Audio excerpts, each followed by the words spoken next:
امریکہ نے منگل کو افغانستان کے لیے 30 کروڑ سے زائد کی نئی امداد کا اعلان کیا ہے۔ یہ امدادی پیکیج اس وقت سامنے آیا ہے جب اقوام متحدہ کی طرف سے افغانستان کے لوگوں کے لیے ایک اپیل میں خبردار کیا گیا کہ ملک کی نصف آبادی کو شدید بھوک کا سامنا ہے۔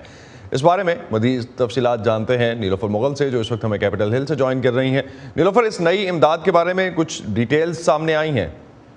جی اسد، بالکل امریکہ کی قومی سلامتی کونسل کی جو ترجمان ہے ایملی ہارن، انہوں نے اپنے ایک بیان میں کہا ہے کہ عالمی ترقی کے جو امریکہ کا ادارہ ہے USAID، اس کی جانب سے یہ امداد براہ راست جو ہے فلاحی اداروں کو دی جائے گی، اور یہ امدادی رقم افغانستان میں غربت، بدحالی، پانی کی قلت، کووڈ کی وبا، معاشی بدحالی اور اس کے علاوہ سخت سردی سے نمٹنے جیسے مسائل پر جو ہے خرچ کی جائے گی۔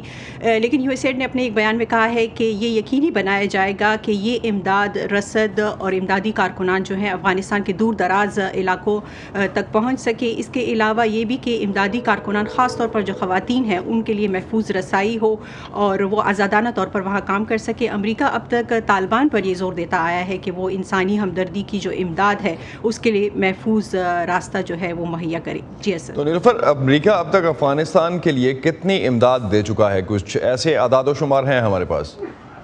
جی اسد، حالیہ امداد سمیت اکتوبر سے لے کر اب تک افغانستان اور خطے میں افغان پناہ گزینوں کے لیے جو دی جانے والی امداد ہے وہ امریکہ کی جانب سے 78 کروڑ 20 لاکھ ڈالرز تک پہنچ جائے گی۔ اس کے علاوہ امریکہ نے اب تک کوویکس جو پروگرام ہے اس کی مد میں جو ہے 10 لاکھ اضافی جو ڈوزز ہیں وہ بھی افغانستان کو دینے کا ارادہ کیا ہے۔ تو اس طرح کل ڈوزز جو ہے، کل جو کووڈ کی خوراکیں ہیں وہ 43 لاکھ ڈوزز ہو جائیں گی۔